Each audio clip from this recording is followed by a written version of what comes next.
Ini towernya Pak, besi towernya, Ya. kan? Tangkrak dia tuh. Seperti ini sudah lama nih Pak ya. Ya.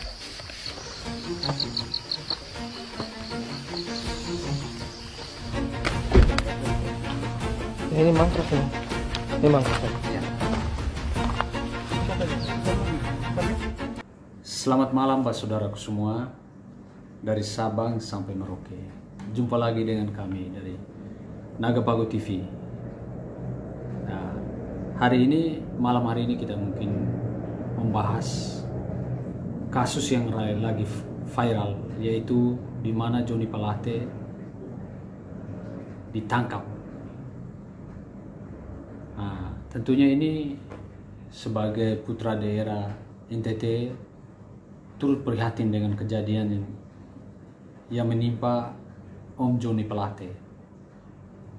Tetapi sebagai warga negara yang baik, yang mendukung pemerintah tentang pemberantasan korupsi, tentunya kita semua di sini bersatu pemahaman yang sama bahwa apapun alasannya, korupsi itu tidak dibenarkan. Apalagi dengan nominal yang tidak sedikit, yaitu 8T. 8 triliun.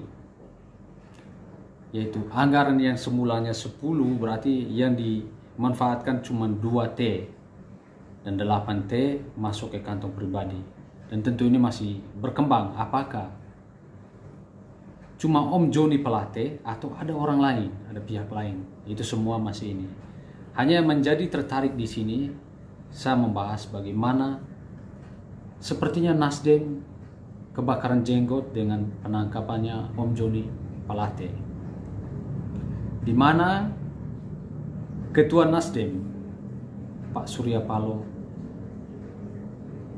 dengan cuplikan yang singkat, pernyataan yang singkat sekali bahwa terlalu mahal Pak Johnny Plate diborgol. Bagi pegiat korupsi, tentu ini pernyataan yang konyol menurut saya. Pernyataan yang konyol kenapa? Seorang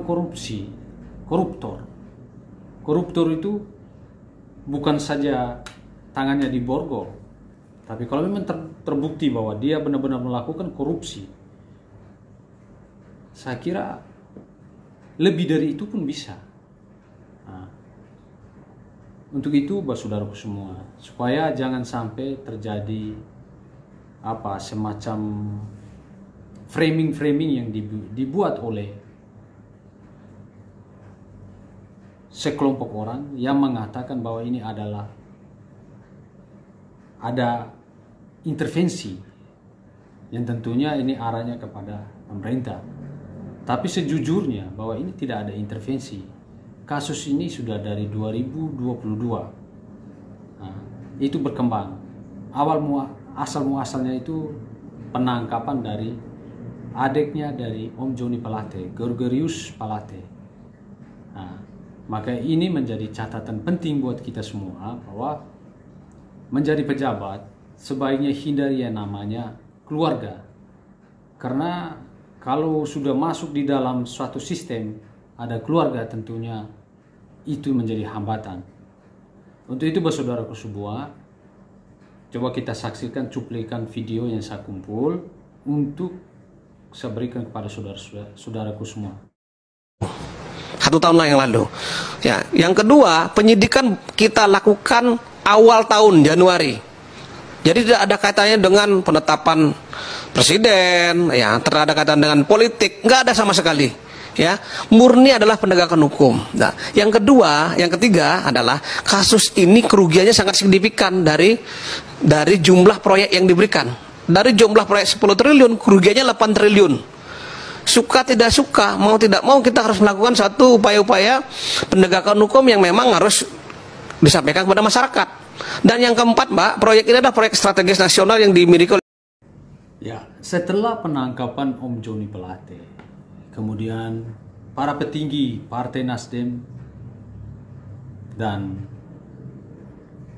ketuanya Pak Surya Paloh melakukan konferensi pers. Nah, tentunya konferensi pers itu yang selengkapnya sudah saya kumpul di video-video yang saya dapat untuk saya berikan kepada saudaraku semua. Untuk itu coba saksikan. Secara pribadi maupun selaku Ketua Umum Dewan Pimpinan Pusat Partai Nasdem beserta dengan seluruh jajaran DPP yang ada pada sore hari. Dan tentu juga tidak terlepaskan dari seluruh selagorde, baik Dewan Pimpinan Wilayah, Dewan Pimpinan Daerah, sampai DPRD Partai Nasdem seluruh Indonesia. Kami dalam suasana penuh keprihatinan, kesedihan yang sukar untuk kami tutupi. Kami berupaya untuk menutupi ini. Kami berupaya untuk kami tetap tegar, bisa tersenyum dengan teman-teman semuanya. Kami upayakan itu. Tapi kalau teman-teman bisa memahami sesungguhnya apa yang ada dalam nurani diri pribadi saya, ada kesedihan, keperihan hati. Tidak seperti biasanya. Saya memahami kasus seperti ini bukan yang pertama kali dihadapi oleh partai ini. Tapi untuk hal yang terjadi kali ini kepada Sekretaris Jenderal DPP Partai Nasdem, saudara kami Joni Plate, saya harus katakan sekali lagi, kami berduka untuk ini. Saudaraku semuanya, ditetapkannya saudara Joni Plate sebagai tersangka itulah merupakan bahagian dari proses hukum yang harus dilaluinya. Apa sikap Nasdem? Jelas tidak pernah berbeda dari komitmen awal partai ini didirikan. Kami ingin tetap berada di garda terdepan, ingin menegakkan prinsip-prinsip hukum yang berkeadilan untuk terus dari waktu ke waktu kita dukung, kita berikan penghormatan sebagaimana mestinya kita sebagai warga negara yang baik. Yaitu pernyataan dari Ketua Partai Nasdem, Pak Surya Paloh. Artinya ya, kalau menurut saya kewajiban partai untuk tetap mendukung walaupun kader partainya dalam masalah hukum. Itu tugas dan kewajiban partai. Nah, jadi saudaraku semua, korupsi apapun alasannya itu tidak dibenarkan. Walaupun dengan cara apapun, yang namanya korupsi tetap korupsi, maling tetap maling. Walaupun Om Joni Plate yang menurut saya adalah salah satu tokoh politik orang NTT, provinsi saya, khususnya lagi Kepulauan Flores, kebanggaan kami.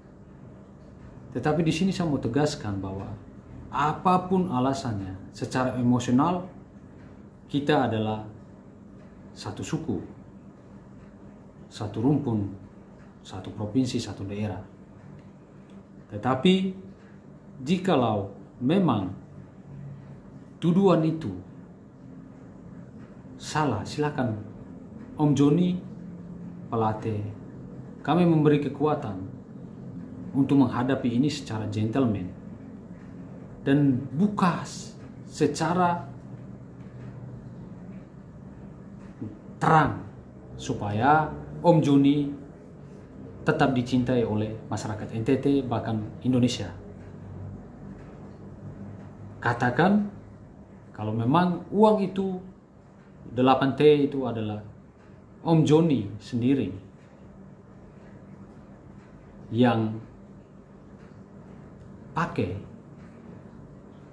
Katakan, jika tidak ya katakan tidak.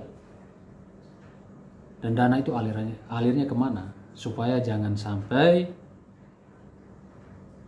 Om Joni menjadi bumpers. Oke, saudaraku semua, sebagai anak NTT, turut prihatin dengan permasalahan yang sedang dihadapi oleh Om Joni. Tapi saya yakin Om Joni orang hebat. Apapun alasannya, pasti akan dihadapi dengan